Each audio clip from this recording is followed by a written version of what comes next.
Hi dears,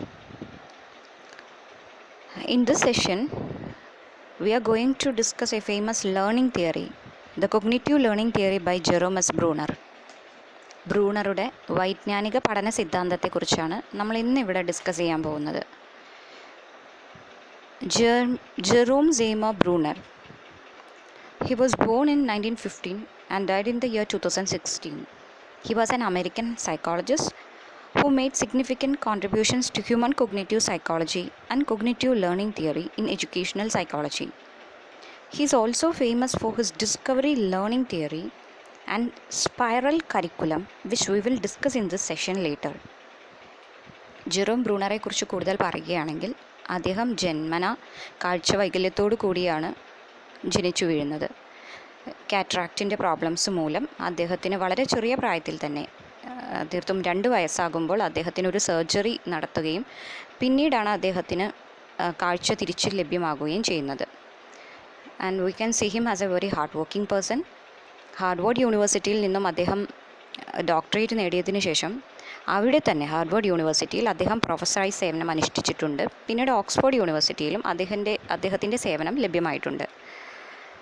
and in this session we are going to discuss Bruner's cognitive view points, his discovery learning theory, the process involved in the theory, 3 modes of representation, the spiral curriculum, and at last the educational implications of this theory.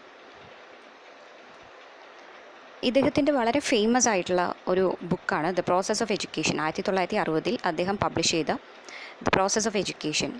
ഇതിൽ അദ്ദേഹം കൂടുതലായും വിദ്യാഭ്യാസത്തിൻ്റെ പ്രാധാന്യത്തെക്കുറിച്ചാണ് നിഷ്കർഷിക്കുന്നത്. വിദ്യാഭ്യാസം എന്നത് ഓരോ വ്യക്തിയുടെയും വൈജ്ഞാനിക വികാസത്തിൽ ഒരുപാട് പങ്ക് വഹിക്കുന്നുണ്ടെന്നാണ് അദ്ദേഹത്തിൻ്റെ അഭിപ്രായം. അതുകൊണ്ട് തന്നെ അദ്ദേഹം വിദ്യാഭ്യാസത്തെ മെച്ചപ്പെടുത്തുന്ന രീതികളെക്കുറിച്ചും അതുപോലെ വിദ്യാഭ്യാസത്തിൽ വരുത്തേണ്ട മാറ്റങ്ങളെക്കുറിച്ചുമെല്ലാമാണ് പഠനങ്ങളും ഗവേഷണങ്ങളും നടത്തിയിരുന്നത്. ഈ ഒരു പുസ്തകത്തിൽ അദ്ദേഹം പറയുന്നു, വിദ്യാഭ്യാസ പ്രക്രിയ എന്ന് പറയുമ്പോൾ അതിലെ 4 മേജർ പാർട്സായി അദ്ദേഹം പറയുന്നത് അതിൻ്റെ structure, readiness for learning, intuitive and analytical thinking, motifs for learning. So ഏതൊരു പഠനം നടക്കുമ്പോഴും ശരിയായ ഘടനയിലൂടെയും കുട്ടികൾ പഠിക്കാനുള്ള തയ്യാറെടുപ്പിലാണ് അല്ലെങ്കിൽ തയ്യാറെടുത്തതിനു ശേഷം നടത്തുന്ന പഠനവും യുക്തിയുക്തമായ ചിന്തയോട് നടക്കേണ്ടതിൻ്റെ ആവശ്യകതയും അതുപോലെ ശരിയായ ഒരു മോട്ടീവ്, ഒരു ശരിയായ ഡിസയർ അതുണ്ടാക്കി കുട്ടികളിൽ പഠനം എളുപ്പമാക്കേണ്ടതിൻ്റെ ആവശ്യകതയെക്കുറിച്ചുമെല്ലാം അദ്ദേഹം ഈ ഒരു പുസ്തകത്തിലും അദ്ദേഹം വിശദീകരിക്കുന്നുണ്ട്. അദ്ദേഹം വിദ്യാഭ്യാസത്തെ ഒരു കൾച്ചറൽ ടൂൾ അല്ലെങ്കിൽ ഒരു സാംസ്കാരിക ഉപകരണം ആയിട്ടാണ് കണ്ടുവന്നിരുന്നത്. കുട്ടികളുടെ ബുദ്ധിപരമായ വികാസത്തെ ത്വരിതപ്പെടുത്താനും കൂടുതൽ മികവുറ്റതാക്കാനും ഉതകുന്ന രീതിയിൽ ഒരു സാംസ്കാരിക ഉപകരണമായി വർത്തിക്കണം വിദ്യാഭ്യാസം എന്നാണ് അദ്ദേഹത്തിൻ്റെ അഭിപ്രായം. Cognitive psychologist Jerome Bruner felt the goal of education should be intellectual development as opposed to rote memorization of facts. അദ്ദേഹത്തിൻ്റെ അഭിപ്രായത്തിൽ ഉരുവിട്ട് മനഃപ്പാഠമാക്കുന്ന രീതികളെല്ലാം നമ്മൾ പാടെ ഉപേക്ഷിക്കേണ്ടതാണ്. അത്തരത്തിലുള്ള പഠനം കൊണ്ട് ഉപകാരങ്ങളൊന്നും ഉണ്ടാകുകയില്ല എന്നതാണ് അദ്ദേഹത്തിൻ്റെ ഒരു അഭിപ്രായം. അദ്ദേഹം പറയുന്നു, വിദ്യാഭ്യാസത്തിൻ്റെ ലക്ഷ്യമെന്നത് ദ ഗോൾ ഓഫ് എഡ്യൂക്കേഷൻ, വിദ്യാഭ്യാസത്തിൻ്റെ ലക്ഷ്യമെന്നത് ശരിയായ വൈജ്ഞാനിക വികാസം വ്യക്തിയിൽ ഉണ്ടാക്കുക എന്നതാണ്. ഇതിനായി ശ്രമിക്കുമ്പോഴാണ് വിദ്യാഭ്യാസം ഫലപ്രദമാകുന്നത്. Bruner proposes that learners construct their own knowledge and do this by organizing and categorizing information using a coding system. Bruner believed that the most effective way to develop a coding system is to discover it rather than being told by the teacher. അദ്ദേഹത്തിൻ്റെ അഭിപ്രായത്തിൽ ഓരോ കുട്ടികളും ഓരോ വ്യക്തിയും അറിവ് നിർമ്മാണം ചെയ്യുന്നുണ്ട്. അറിവ് നിർമ്മാണം ചെയ്യാൻ പ്രാപ്തരാണ് ഓരോ വ്യക്തികളും. ഇത്തരത്തിൽ അവർ സ്വയം സ്വാംശീകരിക്കുന്ന അറിവുകളെ ഒരു പ്രത്യേക രീതിയിൽ അവർ കോഡ് ചെയ്ത് വെക്കുന്നുണ്ട്. സോ ഓരോ വ്യക്തിയും സ്വാംശീകരിക്കുന്ന അവൻ്റെ ചുറ്റുപാടിൽ നിന്നും അവന് ലഭ്യമാകുന്ന അറിവുകളെ അവൻ ശരിയായ രീതിയിൽ ക്രമീകരിച്ചും തരംതിരിച്ചും കോഡ് ചെയ്ത് വെക്കുന്നുണ്ട്. ഇത്തരത്തിൽ കോഡ് ചെയ്ത് വെക്കാൻ കൂടുതൽ സഹായിക്കുന്ന ഒരു രീതിയാകണം വിദ്യാഭ്യാസത്തിലും നമ്മൾ ഉൾപ്പെടുത്തേണ്ടത്. ഇതിനായി ഡിസ്കവറി ലേണിംഗ് മെത്തേഡിനെ കുറിച്ച് നമ്മൾ ചർച്ച ചെയ്യുന്നുണ്ട്. അതായത് അദ്ദേഹം പറയുന്നു, കുട്ടികളെ ഒരു ഡിസ്കവററായി മാറ്റുക എന്നതാണ് നാം ചെയ്യേണ്ടത്. So he believed that the most effective way to develop a coding system is to discover it rather than being told by the teacher. ഒരു അധ്യാപിക വിശദീകരിച്ചു കൊടുത്ത് ആശയം സ്വായത്തമാക്കുന്നതിനുപരി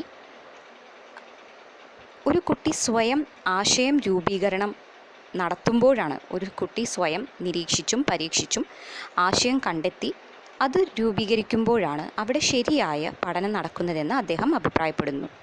ഇതിൻ്റെ വെളിച്ചത്തിലാണ് അദ്ദേഹത്തിൻ്റെ ഒരു പുതിയ കോൺസെപ്റ്റ് ഡിസ്കവറി ലേണിംഗ് തിയറി ഉത്ഭവിക്കുന്നത്. ഡിസ്കവറി ലേണിംഗ് എന്നതുകൊണ്ട് ഉദ്ദേശിക്കുന്നത് കണ്ടെത്തൽ പഠനം എന്നാണ്. കുട്ടി സ്വയം ഒരു അന്വേഷകനായി നിന്നുകൊണ്ട് അവൻ്റെ ചുറ്റുപാടിനെ നിരീക്ഷിച്ച് അവിടെ നടക്കുന്ന പ്രശ്നങ്ങളെ കണ്ടെത്തി ആ പ്രശ്നങ്ങളെ ശരിയായ രീതിയിൽ തിരിച്ചറിഞ്ഞ് അവയെ അപഗ്രഥിച്ച് പ്രശ്നപരിഹാരം സ്വയം കണ്ടെത്തി ആശയ രൂപീകരണം സ്വയം നടത്തുക. ഇതുതന്നെയാണ് ഡിസ്കവറി ലേണിംഗ് എന്നതുകൊണ്ട് ഉദ്ദേശിക്കുന്നത്. It is a method of inquiry-based instruction. This popular theory encourages learners to build on past experiences and knowledge, use their intuition, imagination, and creativity, and search for new information to discover facts, correlations, and new truths. അപ്പോൾ ഓരോ കുട്ടികളും അവരുടെ ഉള്ള അറിവുകളെ വെച്ചുകൊണ്ട്, existing knowledge അല്ലെങ്കിൽ അവരുടെ ഉള്ള അറിവുകളെ വെച്ചുകൊണ്ട് തന്നെ പുതിയ അറിവുകൾ നേടാനായി ശ്രമിക്കേണ്ടതാണ്. ന്യൂ ഇൻഫോർമേഷൻ, പുതിയ അറിവുകൾ നേടാനായി അവരുടെ ചിന്തയെ ശരിയായ രീതിയിൽ ഉപയോഗിച്ച് പുതിയ അറിവുകൾ അവർ സ്വയം നേടിയെടുക്കണം. So learning does not mean absorbing what was said or read. മറ്റൊരാൾ പറയുന്നത് കേട്ടുകൊണ്ടോ അല്ലെങ്കിൽ പുസ്തകത്തിൽ എഴുതിയത് വായിച്ചതുകൊണ്ടോ അവിടെ പഠനം നടക്കുന്നില്ലെന്നും, ഓരോ വ്യക്തിയും സ്വന്തം ചുറ്റുപാടിലേക്ക് ഇറങ്ങി അവിടെയുള്ള കാര്യങ്ങളെ നിരീക്ഷിച്ച് അവിടെയുള്ള പ്രശ്നങ്ങളെ ശരിയായി മനസ്സിലാക്കി അവയെ തിരിച്ചറിഞ്ഞ് അപഗ്രഥിച്ച് പ്രശ്നപരിഹാരം സ്വയം കണ്ടെത്തി ആശയരൂപീകരണം സ്വയം നടത്തുകയാണ് ഒരു പഠനം വഴി ചെയ്യേണ്ടതെന്നാണ് അദ്ദേഹത്തിൻ്റെ അഭിപ്രായം. So he considers as learning should not be passive, it should be active, and each learner should act as a discoverer. So that's a main point. ഇവിടെ അദ്ദേഹം ഓരോ കുട്ടിയെയും ഒരു അന്വേഷകനാക്കി മാറ്റാനാണ് പറയുന്നത്. കുട്ടികൾക്ക് അധ്യാപിക ഓരോ കാര്യങ്ങളും വിശദീകരിച്ചു നൽകുന്നതിന് പകരം ഓരോ കുട്ടികളെയും തൻ്റെ ചുറ്റുപാടിലേക്ക് ഇറങ്ങി ചെന്നുകൊണ്ട് അവിടെയുള്ള പ്രശ്നങ്ങളെ സ്വയം കണ്ടെത്തി അവയിൽ നിന്നും സ്വയം ആശയം രൂപീകരിക്കുവാൻ സഹായിക്കുക എന്നതാണ് ഈ ഒരു തിയറി കൊണ്ട് അദ്ദേഹം ഉദ്ദേശിക്കുന്നത്. The discovery learning educational session should be well designed, highly experiential and interactive. So അത്തരത്തിൽ പഠനം നടക്കണമെന്നുണ്ടെങ്കിൽ തീർച്ചയായും അവിടെ ഒരുക്കേണ്ടതായ കുറേ നല്ല ചുറ്റുപാടുകളുണ്ട്. അതിനനുയോജ്യമായ ഓരോ കുട്ടിയെയും നല്ലൊരു അന്വേഷകനാക്കാൻ പ്രാപ്തമായ രീതിയിൽ വെൽ ഡിസൈൻഡ്, ശരിയായ ചിട്ടയായ രീതിയിൽ മെനഞ്ഞെടുത്ത ഹൈലി എക്സ്പീരിയൻഷ്യൽ ഇൻട്രാക്റ്റീവ് സെഷൻസ്, അത്തരം നല്ല ചുറ്റുപാടുകൾ വേണം അവർക്ക് മുന്നിൽ നമ്മൾ അവതരിപ്പിക്കേണ്ടത്. And instructors should use stories, games, visual aids and other attention grabbing techniques that will build curiosity and interest that lead the learners in new ways of thinking, acting and reflecting. So ഒരു അധ്യാപിക എന്ന നിലയിൽ അവിടെ അധ്യാപികയുടെ ശരിയായ ഒരു കടമ എന്നത് ഓരോ കുട്ടിയിലും ശരിയായ ജിജ്ഞാസ വളർത്തിയെടുക്കുക എന്നതാണ്. സ്വന്തം ചുറ്റുപാടിനെ തിരിച്ചറിഞ്ഞ് അവയിൽ നിന്നും സ്വയം ആശയം രൂപീകരിച്ചെടുക്കാൻ ഓരോ കുട്ടിയെയും പ്രാപ്തനാക്കുക, അതാണ് ഓരോ അധ്യാപികയുടെയും കർത്തവ്യം. ഇതിനായി ഒരു അധ്യാപികയ്ക്ക് കുട്ടികൾക്ക് ഇഷ്ടമുള്ള രീതിയിൽ കുട്ടികളുടെ അറ്റൻഷൻ അല്ലെങ്കിൽ അവരുടെ ശ്രദ്ധ പിടിച്ചെടുക്കാൻ പറ്റുന്ന രീതിയിലുള്ള കളികൾ, മറ്റു സ്റ്റോറീസ്, കഥകൾ, അതുപോലെ തന്നെ വിഷ്വൽ എയ്ഡ്സ്, ഇമേജസ് അല്ലെങ്കിൽ മോഡൽസ്, ഇത്തരം എന്ത് ടെക്നിക്സ് വേണം ഉപയോഗിച്ചുകൊണ്ട് കുട്ടികളുടെ ശ്രദ്ധ നമ്മൾ ആദ്യം പിടിച്ചെടുക്കണം. അത്തരത്തിൽ അവരിൽ ജിജ്ഞാസ ഉളവാക്കാനും പിന്നീട് താല്പര്യത്തോടു കൂടി ഓരോ ആശയങ്ങളും പുതിയതായി രൂപീകരിക്കാനും കുട്ടികളെ പ്രാപ്തരാക്കുകയാണ് ചെയ്യേണ്ടത്. The techniques utilized in discovery learning can vary, but the goal is always the same. So ഓരോ അധ്യാപകരും മാറുന്നതിനനുസരിച്ച് ഇവിടെ ഉപയോഗിക്കുന്ന ടെക്നിക്സും മാറിപ്പോകാം. പക്ഷേ ലക്ഷ്യം എന്നത് പറയുന്നത് ഒന്ന് തന്നെയാണ്. ഡിസ്കവറി ലേണിംഗ് തിയറി അല്ലെങ്കിൽ ഈ ഡിസ്കവറി ലേണിംഗ് അപ്രോച്ചിൻ്റെ മെയിൻ ആയിട്ടുള്ള ഗോൾ, അതിൻ്റെ ലക്ഷ്യം എന്ന് പറയുന്നത് learners to reach the end result on their own. കുട്ടികൾ സ്വയം അതിൻ്റെ ആശയം അവർ സ്വയം കണ്ടെത്തുക എന്നതാണ് ഈ ഒരു ഡിസ്കവറി ലേണിംഗ് അപ്രോച്ചിലൂടെ അദ്ദേഹം ഉദ്ദേശിക്കുന്നത്.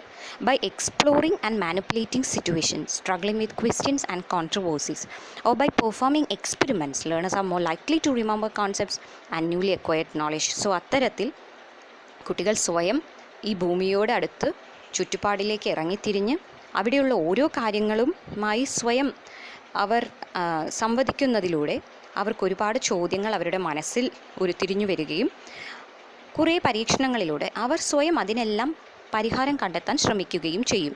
അത്തരത്തിൽ അവർ സ്വയം രൂപീകരിച്ചെടുത്ത ഓരോ ആശയങ്ങളും അവരുടെ മനസ്സിൽ എല്ലാ കാലവും തങ്ങി നിൽക്കുമെന്നും അപ്പോഴാണ് ശരിയായ പഠനം നടക്കുന്നതെന്നും അദ്ദേഹം അഭിപ്രായപ്പെടുന്നു. The concept of discovery learning implies that students construct their own knowledge for themselves. So, ഇതുകൊണ്ട് ഇത്ര മാത്രമേ ഉദ്ദേശിക്കുന്നുള്ളൂ. കുട്ടികൾ അവർക്ക് ആവശ്യമായ പുതിയ അറിവുകൾ സ്വയം നിർമ്മിച്ചെടുക്കേണ്ടതാണ്. Constructing their own knowledge for themselves. Actually, it is a way of constructivist approach.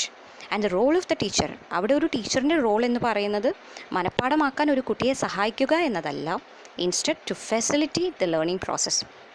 ആ ഒരു പഠനം ശരിയായ രീതിയിൽ നടക്കാൻ വേണ്ടുന്ന ഒരു ചുറ്റുപാട് ഒരുക്കി കൊടുക്കുക.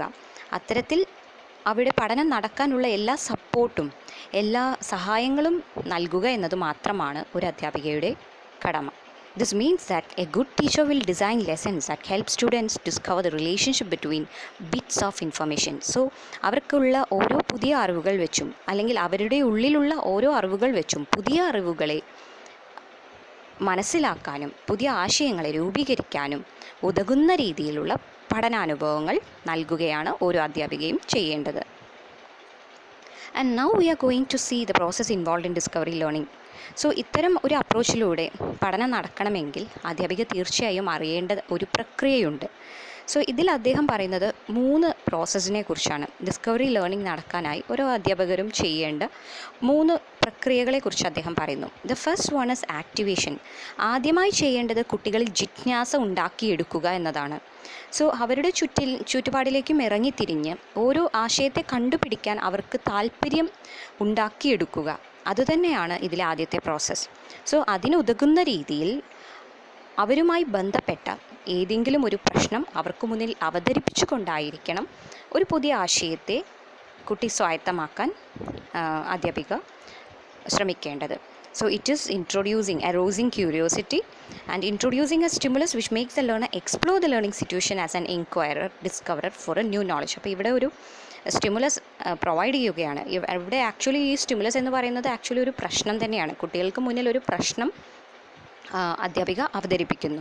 ഈ പ്രശ്നത്തെ കുട്ടികൾ സ്വയം കണ്ടെത്തി പരിഹരിക്കേണ്ടതാണ്.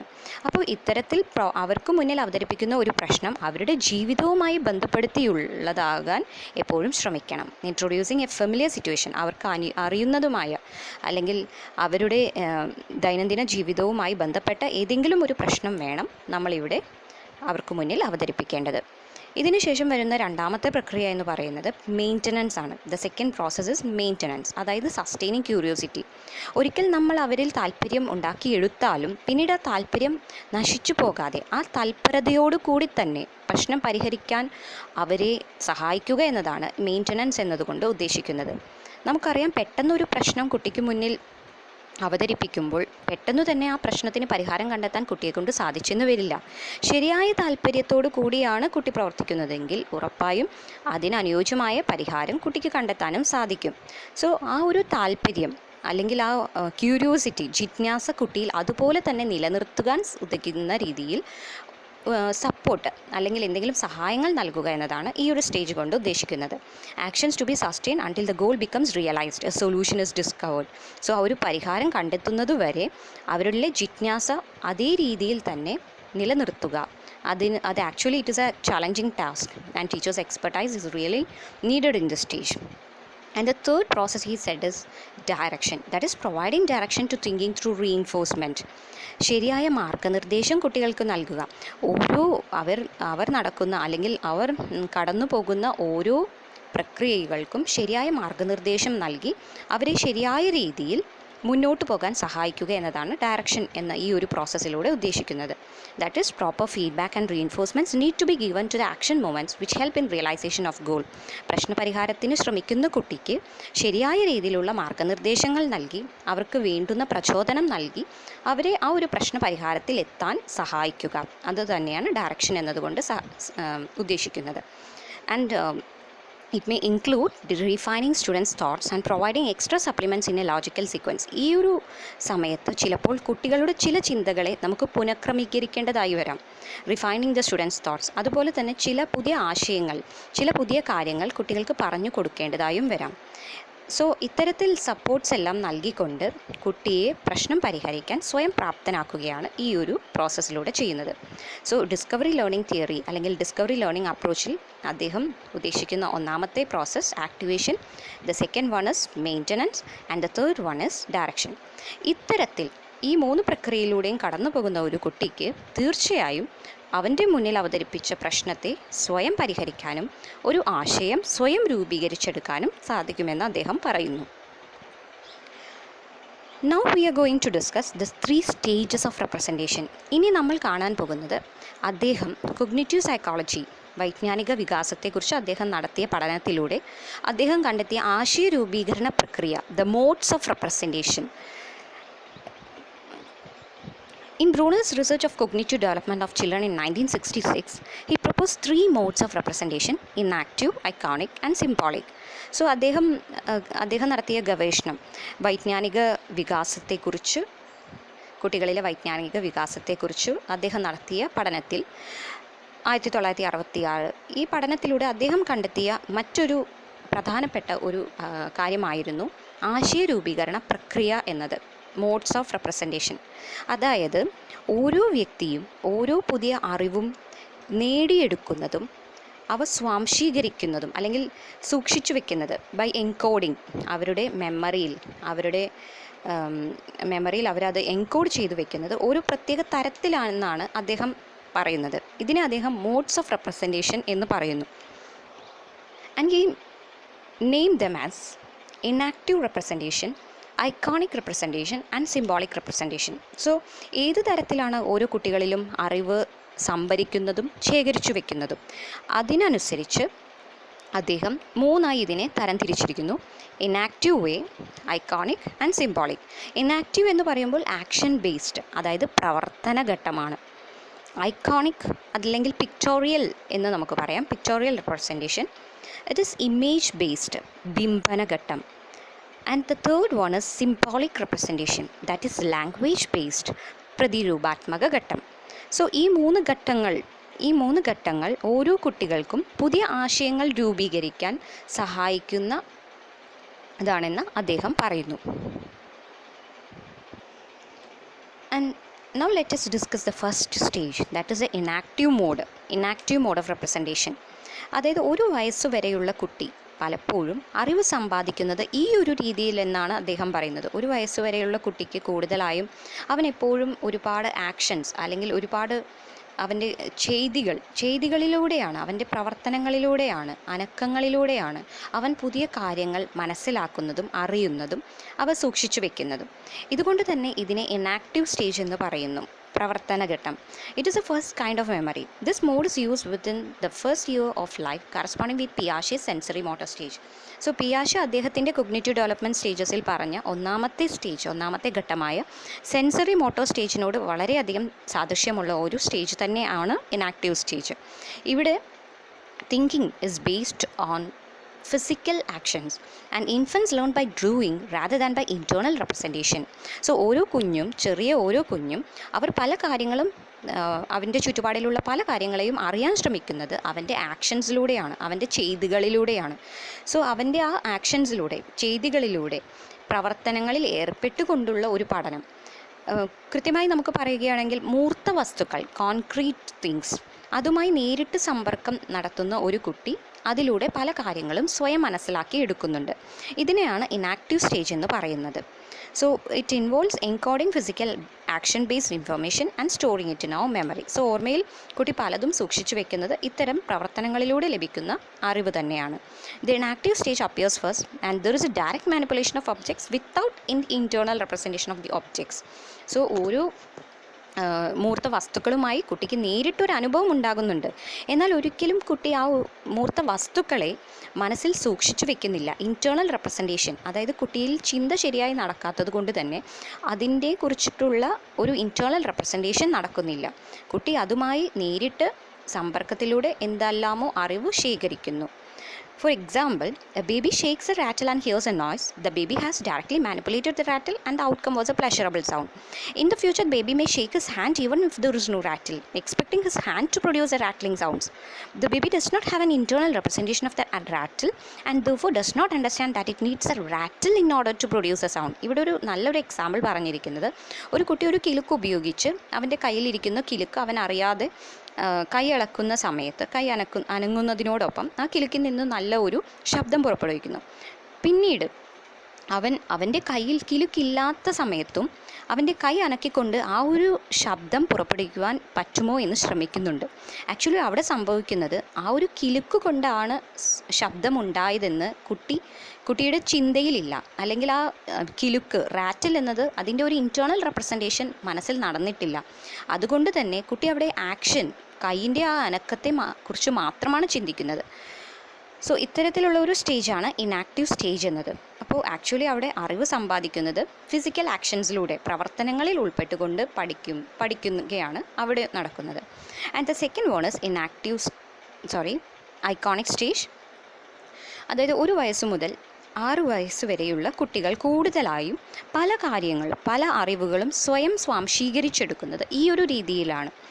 അവർ കണ്ട പല ഇമേജസ് അല്ലെങ്കിൽ പിക്ചേഴ്സ് അവർക്ക് മുന്നിൽ അവരുടെ പാരൻസ് അല്ലെങ്കിൽ മുതിർന്നവർ നൽകുന്ന പല ചിത്രങ്ങളിലൂടെയും അല്ലെങ്കിൽ വേറെ മറ്റു വിഷ്വൽസ് മോഡൽസിലൂടെയുമാണ് പുതിയ അറിവുകൾ അവർ സ്വാംശീകരിക്കുന്നത്. നമുക്കറിയാം, ചെറിയ കുഞ്ഞുങ്ങളെപ്പോഴും ചിത്രങ്ങൾ നോക്കിയും അതുപോലെ ചെറിയ മോഡൽസ്, ഇപ്പോൾ എക്സാമ്പിൾ പറയുകയാണെങ്കിൽ ചെറിയ കുട്ടികൾക്ക് മുന്നിൽ നമ്മൾ ഓരോ ആനിമൽസ്, ജിറാഫ്, അതുപോലെ ലയോൺ, ടൈഗർ, ഇതിൻ്റെയൊക്കെ ചെറിയ മോഡൽസ് കുട്ടികൾക്ക് മുന്നിൽ അവതരിപ്പിക്കുമ്പോൾ ആ ഒരു മോഡൽസിലൂടെയാണ് അവരുടെ മുന്നിൽ ആ ഒരു ആശയം അവർ സ്വാംശീകരിക്കുന്നത്. എന്താണ് സിംഹം, എന്താണ് ജിറാഫ്, ഇത് തമ്മിലുള്ള വ്യത്യാസം എന്ത് എന്നത് ഈ മോഡൽസിലൂടെ അല്ലെങ്കിൽ ഈ ഒരു പിക്ചേഴ്സിലൂടെയാണ് അവർ ഈ അറിവിനെ സ്വാംശീകരിക്കുന്നത്. So the information is stored as sensory images. അവരുടെ മനസ്സിലേക്ക് അല്ലെങ്കിൽ അവർ അറിവ് ശേഖരിക്കുന്നതും സ്വാംശീകരിക്കുന്നതും എല്ലാം ഇത്തരത്തിലുള്ള അനുഭവങ്ങളിലൂടെയാണ്, through images. This stage involves an internal representation of external objects. So നേരത്തെ പറഞ്ഞ ഇനാക്റ്റീവ് സ്റ്റേജിൽ നിന്നും വ്യത്യസ്തത ഇത് തന്നെയാണ്. ഇനാക്റ്റീവ് സ്റ്റേജിൽ കുട്ടിക്കും കയ്യിലുണ്ടായിരുന്ന കിലുക്കിനെ കുറിച്ചൊരു ഇൻറ്റേർണൽ റെപ്രസെൻറ്റേഷൻ, അവൻ്റെ ഉള്ളിൽ ആ ഒരു കിലുക്കിനെ കുറിച്ചുള്ള ചിന്തയില്ല. എന്നാൽ ഐക്കോണിക് സ്റ്റേജിലെത്തുന്ന ഒരു കുട്ടി അവനുമായി സമ്പർക്കത്തിൽ ഏർപ്പെടുമ്പോൾ, ഏതെങ്കിലും ഒരു വസ്തുവുമായി അവൻ സമ്പർക്കത്തിൽ ഏർപ്പെടുമ്പോൾ ആ ഒരു വസ്തുവിൻ്റെ ഇൻറ്റേർണൽ റെപ്രസെൻറ്റേഷൻ അല്ലെങ്കിൽ അതിനെക്കുറിച്ചൊരു ചിന്ത അവൻ്റെ ഉള്ളിലേക്ക് വരുന്നുണ്ട്. And it happens mainly visually in the form of a mental image or icon. When learning subjects, it is easier to develop strength in the subject when diagrams and illustrations are coupled with verbal information. ഇതുകൊണ്ട് തന്നെയാണ് നമ്മൾ പലപ്പോഴും ചെറിയ കുട്ടികൾക്ക് പ്രത്യേകിച്ചും പഠിക്കാൻ നൽകുന്ന സമയത്ത് പലപ്പോഴും ഇമേജസ്, പിക്ചേഴ്സ്, ചിത്രങ്ങളും മോഡൽസും ഉപയോഗിച്ചുകൊണ്ട് പഠനം നടത്തുമ്പോൾ വളരെ സുഗമമായി തന്നെ കുട്ടികൾക്ക് പുതിയ ആശയങ്ങൾ രൂപീകരിച്ചെടുക്കാൻ സാധിക്കുന്നത്. സോ ഈ ഒരു സ്റ്റേജിലുള്ള കുട്ടികൾക്ക് തീർച്ചയായും പുതിയ അറിവ് ശേഖരിക്കാൻ ഇത്തരത്തിലുള്ള നല്ല അനുഭവങ്ങൾ, നമുക്ക് പറയാം, ഇത്തരത്തിൽ അർദ്ധമൂർത്ത വസ്തുക്കൾ, അതായത് പിക്ചേഴ്സ്, ഇമേജസ്, ഇത്തരത്തിലുള്ള വസ്തുക്കളിലൂടെ അറിവുകൾ സമ്പാദിക്കാൻ അവരെ സഹായിക്കേണ്ടതാണ്. For example, a child drawing an image of a tree or thinking of an image of a tree would be the representative of the stage. നമുക്കറിയാം, 1 മുതൽ 6 വയസ്സ് വരെയുള്ള കുട്ടികൾ കൂടുതലായും വരകളിലെല്ലാം ഏർപ്പെടുന്നത്. സോ അവരുടെ ഉള്ളിലുള്ള കുറേ വിഷ്വൽസ് അതിനെ അവർ അവരുടെ കൈകളിലൂടെ അവർ വരച്ച് ചിത്രങ്ങളാക്കി മാറ്റാറുണ്ട്. And the third one is symbolic stage. ഇത് കൂടുതലായും 7 വയസ്സ് മുതലാണ് ഈ ഒരു സിംബോളിക് സ്റ്റേജ് കുട്ടിയിൽ ഡെവലപ്പ് ചെയ്യുന്നത്. 7 വയസ്സിന് ശേഷമാണ് ഇത്തരത്തിലുള്ള ഒരു അറിവ് നേടാനുള്ള ഒരു മാർഗം കുട്ടി സ്വായത്തമാക്കുന്നത്. This develops last. This is where information is stored in the form of a code or symbol such as language. അതായത് കുട്ടി ഒരു അറിവ് സ്വായത്തമാക്കുന്നത് ഒരു സിമ്പിൾ, പ്രതീകങ്ങളിലൂടെയാണ്, mainly using language. This mode is acquired around 6 to 7 years old, corresponding to Piaget's concrete operational stage. So പിയാഷെയുടെ concrete operational സ്റ്റേജിനോട് സാമ്യമുള്ള ഒരു സ്റ്റേജ് തന്നെയാണ് സിംബോളിക് സ്റ്റേജ്. ഇവിടെ അറിവ് സ്വായത്തമാക്കുന്നത് അറിവുകളെ പ്രതീകങ്ങൾ ഉപയോഗിച്ച് കോഡ് ചെയ്തുകൊണ്ടാണ്, അല്ലെങ്കിൽ അമൂർത്ത വസ്തുക്കൾ, അബ്സ്ട്രാക്ട് തിങ്സുമായി കുട്ടിക്കുണ്ടാകുന്ന അനുഭവങ്ങൾ പോലും കുട്ടി സ്വായത്തമാക്കുന്നുണ്ട് എന്നതാണ് ഈ ഒരു ഘട്ടത്തിൻ്റെ പ്രത്യേകത. Symbolic stage is when information is stored in the form of a code or symbol such as language. So കുട്ടികൾ അവരുടെ മനസ്സിൽ സിമ്പിൾസ് അല്ലെങ്കിൽ കോഡ് ചെയ്യുന്നത് ഭാഷ ഉപയോഗിച്ചും മറ്റു പ്രതീകങ്ങൾ ഉപയോഗിച്ചും പുതിയ അറിവ് അവർ സ്വാംശീകരിക്കുകയാണ്. Each symbol has a fixed relation to something it represents. അവരുടെ മനസ്സിലുള്ള ഓരോ സിമ്പിൾസിനും അതിന് ഒരു പെർട്ടിക്കുലർ റിലേഷൻഷിപ്പ് ഉണ്ടായിരിക്കും. അതിൻ്റേതായിട്ടുള്ള എന്തിനെയാണോ അത് റെപ്രസെൻറ്റ് ചെയ്യുന്നത് അതിനെക്കുറിച്ചുള്ള സിമ്പിൾസ് ആയിരിക്കും അവർ കോഡ് ചെയ്യുന്നത്. So symbols R flexible in that they can be manipulated, ordered, classified etcetera. ഇതൊരു ഉയർന്ന ചിന്താഗതി തന്നെയാണ്. ഈ ഒരു ഘട്ടത്തിലെത്തുമ്പോൾ കുട്ടിക്ക് ശരിക്കും പല കാര്യങ്ങളും ശരിയായ രീതിയിൽ ക്രോഡീകരിക്കാനും ക്രമീകരിക്കാനും അതുപോലെ തരംതിരിക്കാനും സാധിക്കും എന്നത് തന്നെയാണ് ഇതിൻ്റെ വലിയൊരു സവിശേഷത. സോ ഇവിടെ നമ്മൾ പറഞ്ഞ 3 സ്റ്റേജസ്, അതായത് enactive stage, iconic stage and symbolic stage. ഇതിൽ ഇനാക്റ്റീവ് സ്റ്റേജ് എന്ന് പറയുമ്പോൾ ഒരു വയസ്സ് വരെയുള്ള കുട്ടിക്ക് അറിവ് നേടാൻ മറ്റൊരു മാർഗ്ഗങ്ങളുമില്ല. അവൻ്റെ പ്രവർത്തനങ്ങളിലൂടെ മാത്രമാണ് അവൻ പുതിയ അറിവുകൾ നേടിയെടുക്കുന്നത്. പിക്ചേഴ്സിലൂടെ അവന് പുതിയ ആശയം സ്വാംശീകരിക്കാൻ സാധിക്കുന്നത് ഒരു വയസ്സിന് ശേഷം മാത്രമാണ്. അതുപോലെ തന്നെ 6 വയസ്സിന് മുകളിൽ അല്ലെങ്കിൽ 7 വയസ്സോടുകൂടിയാണ് അവൻ സിംബോളിക് അല്ലെങ്കിൽ ഭാഷയിലൂടെ പുതിയ ആശയങ്ങൾ അവൻ സ്വായത്തമാക്കുന്നത്. എന്നാൽ നമുക്ക് പറയാം, ഇങ്ങനെയാണെങ്കിലും 7 വയസ്സിന് ശേഷവും തീർച്ചയായും ആശയ രൂപീകരണത്തിന് പലപ്പോഴും ഇനാക്റ്റീവ് സ്റ്റേജും അതുപോലെ തന്നെ ഐക്കോണിക് സ്റ്റേജും ഓരോ കുട്ടികൾക്കും ആവശ്യമാകാറുണ്ട്. സോ ഒരു പുതിയ ആശയം കുട്ടികൾക്ക് മുന്നിൽ അവതരിപ്പിക്കുമ്പോൾ ഏറ്റവും നല്ലത് അതിൻ്റെ ആദ്യത്തെ സ്റ്റേജ്, അതായത് ഇനാക്റ്റീവ് സ്റ്റേജ്, ഡയറക്റ്റ് കുട്ടിക്കൊരു എക്സ്പീരിയൻസ് പ്രൊവൈഡ് ചെയ്യുന്ന തരത്തിൽ ഒരു ഉപകരണവുമായി അല്ലെങ്കിൽ ഏതെങ്കിലും ഒരു മൂർത്ത വസ്തുവുമായി അനുഭവം കുട്ടിക്ക് നൽകുക. അതിനുശേഷം പിന്നീട് അതിൻ്റെ വിഷ്വൽസ് അല്ലെങ്കിൽ അതിൻ്റെ ഇമേജസ്, മോഡൽസ് അവർക്ക് മുന്നിൽ അവതരിപ്പിക്കുക.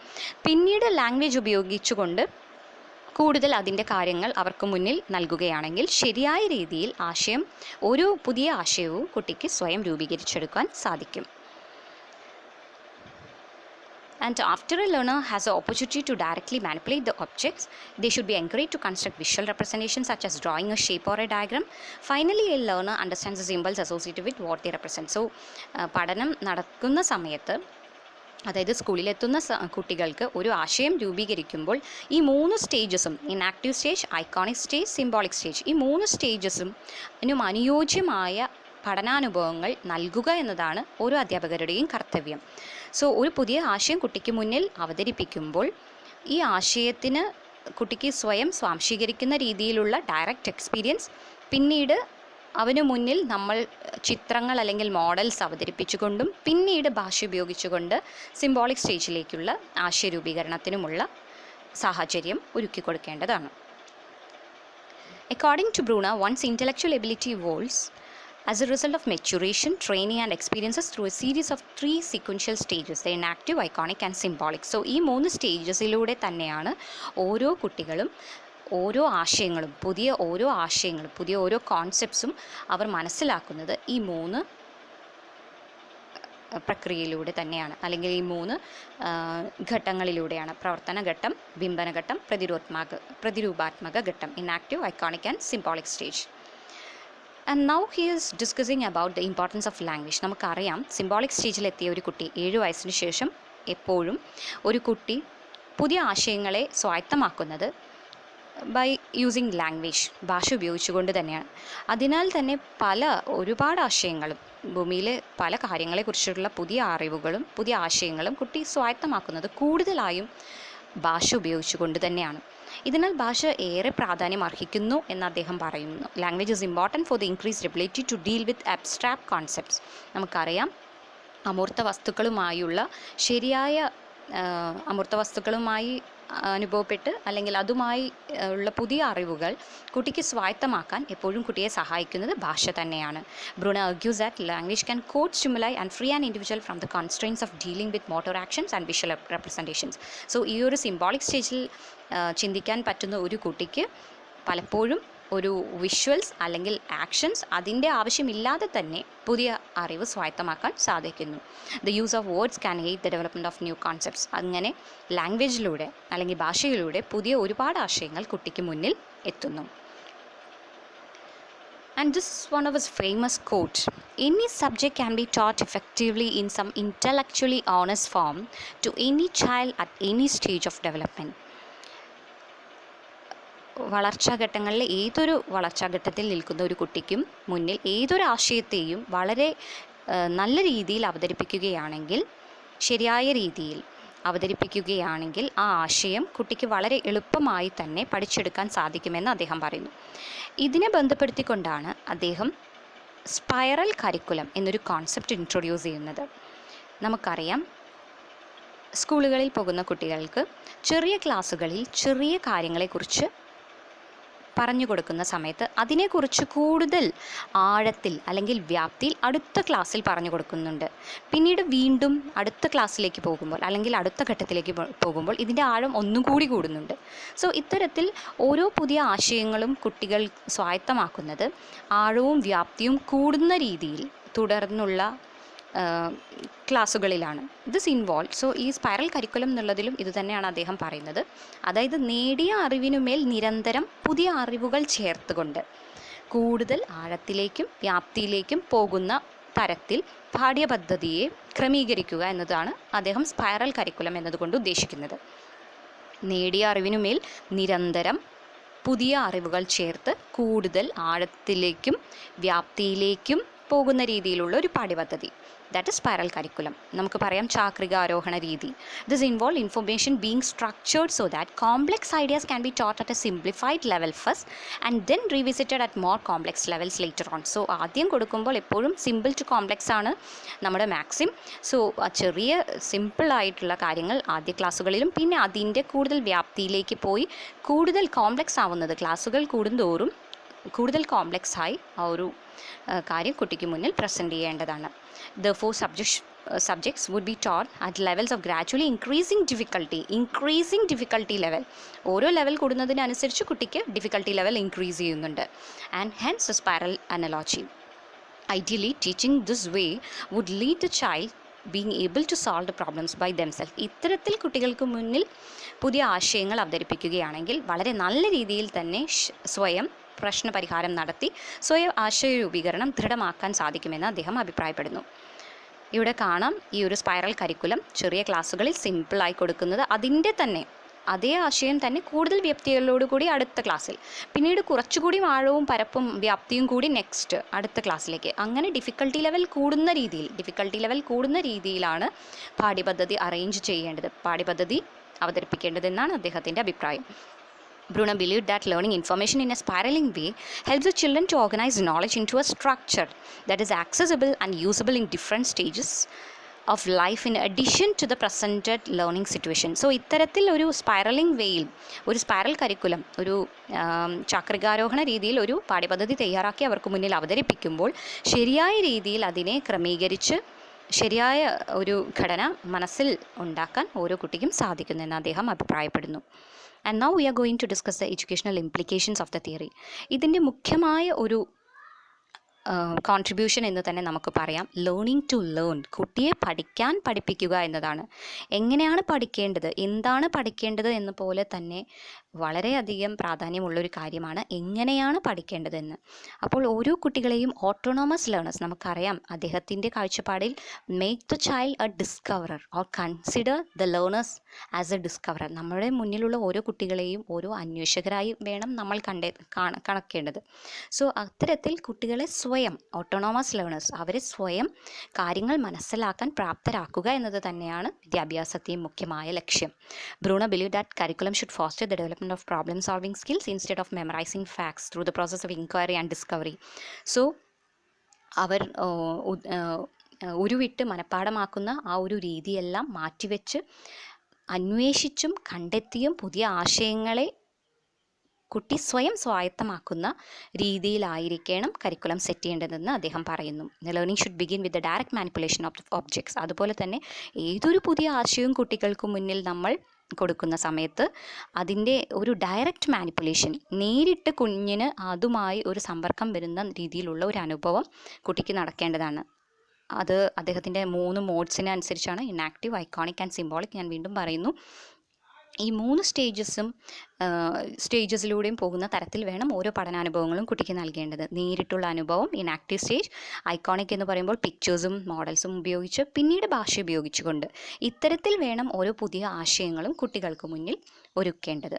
Subject matter should be represented in the terms of child's way of viewing the world. അതുപോലെ കുട്ടി എങ്ങനെയാണ് ഭൂമിയെ കാണുന്നത്, അല്ലെങ്കിൽ കുട്ടികളുടെ അനുഭവങ്ങൾക്കനുസരിച്ച് വേണം എപ്പോഴും ഓരോ പുതിയ കാര്യങ്ങളും അവർക്ക് മുന്നിൽ അവതരിപ്പിക്കേണ്ടത്.